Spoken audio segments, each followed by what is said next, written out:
ახლა მანქანაში ვარ და რაღაც შეხვედრაზე მივდივარ, რომელიც დაიწყება დაახლოებით 9 საათში. საათ 9 წინ სხვა შეხვედრა მქონდა. და გითხრათ სიმართლეს სულ არ ვაპირებდი დღეს აქციაზე წასვლას.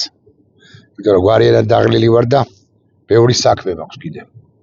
მაგრამ მას შემდეგ რაც გავიგე ინფორმაცია რომ 1 და 2 კი არა 5 მოქალაქე დაიჭირა საქართველოს დე ფაქტო ხელისუფლებამ და კლანმა მოსამართლეთა კლანმა ტროტუარზე დგომისათვის მივიღე გადაწყვეტილება იმის თაობაზე რომ დღეს მეც შეუერთდე რამდენი ხანი არ ყოფილვარ დღეს მეც შეუერთდე საპროტესტო აქციას. სიმართლე გითხრათ ალბათ მე შეცდომას ისე როგორც ბევრი ჩვენგანი მე ბევრი ჩვენგანის არ იყოს შეცდომას უშვებ რომ მიზეზთა გამო ობიექტურ მიზეზთა გამო სუბიექტურ მიზეზთა გამო ვერ ვახერხებ ყოველდღიურად აქციაზე ყოფნას. ეს ათამა მეფსამ ბანდა ხელისუფლებას რომელმაც გუშინ იყო თუ გუშინ წინ თუ არ ვწდები თუ გუშინ დაგვიანონსა რომ თურმე დებატების დომებია. ოღონდ მე გაირკვა რომ დებატების დომებია მისთვის ხელსაყრელ ან მისთვის ვითომ და მნიშვნელოვან საკითხებზე, თემებზე. იმ თემებზე, რომლებსაც თავად შემოგთავაზებს სოფლის მეურნეობაზე მაგალითად. კიდე რა ვიცი, ჯანდაცვის პროგრამებს თუ ახორციელებენ რამეს. არავითარ შემთხვევაში ისინი არ იქნებიან თანახმანი თემატურ სხვა დებატებზე, მაგალითად განათლების რეფორმის მკვლელობაზე, მაგალითად განათლების რეფორმაზე, განათლების მკვლელობაზე, რეფორმად წოდებულ დეფორმაზე, უსაფრთხოებაზე, თავდაცვაზე, მნიშვნელოვან სხვა საკითხებზე. არ იქნებიან თანახმანი იმიტომ, რომ ყველა მნიშვნელოვან საკითხზე ისინი რეალურად დამარცხებულები იქნებიან.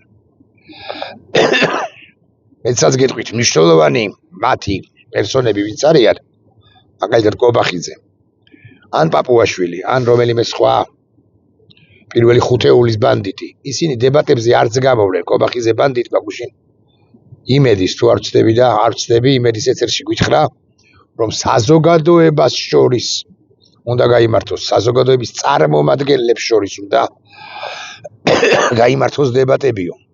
ანუ მოიპოვებენ კი არა, მოძებნიან თავის ექსპერტებს, ან ვითომ და მათ მიმართ კრიტიკულად განწყობილ გიბოდიშებთ ექსპერტებს გიბოდიშებთ და მათ გამოიყვანენ ამ ეგრეთ წოდებულ დებატებზე. რომლებიც ესეთ რბილად და თბილად ილაპარაკებენ, ოღონდ ხანდახან აღნიშნავენ, რომ სულაც არ ემხრობიან ქართულ რუსულ ოცნებას. ყველა შეხვედრა ქართული ოცნების ნებისმიერ წარმომადგენელთან უნდა იწყებოდეს და მთავრდებოდეს სიტყვით ცეცხლი და ოლიგარქია თქვენ იმის გამოც მათ შორის, რომ არ ასრულებთ ამ რეპრესიებს თავისუფლების მოყვარე ქართველი ხალხის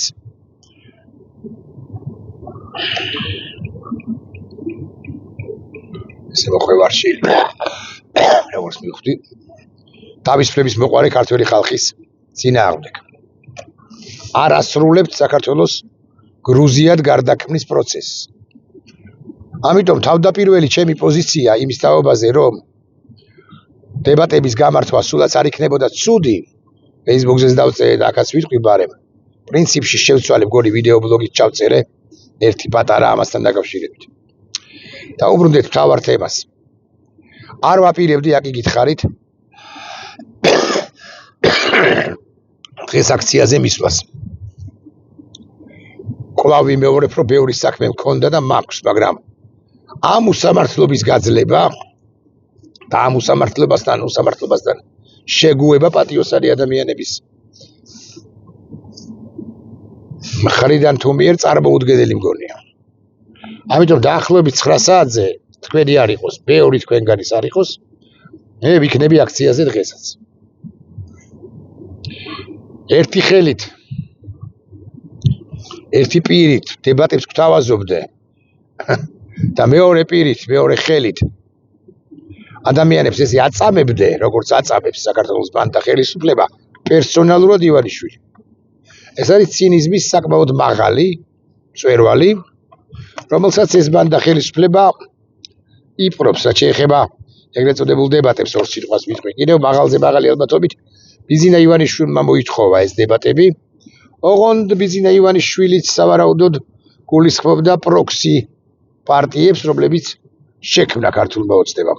მაგალითად, ეგრეთ წოდებული ხალხის ძალა, ეგრეთ წოდებული ნეიტრალური საქართველო, თუ ასე შემდეგ. ვარაზის ხევზე ვარ ახლა.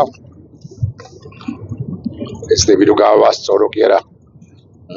სტაბილიზაცია შევიდარჩუნო და კამერა არც ამცარებდეს. მოკლედ, მეგობრებო, მესმის რომ ძალიან რთულია, მესმის რომ სიცივეა, მაგრამ უსამართლობას მაინც ნუ შევეგუებით. ეცადეთ ყოველ შემთხვევაში. დანარჩენი ადრე თუ გვიან, ყველაფერი გამოვა მეთქი ასე ვიტყვი. იმედი მაქვს. გამოვა. ნახვამდის.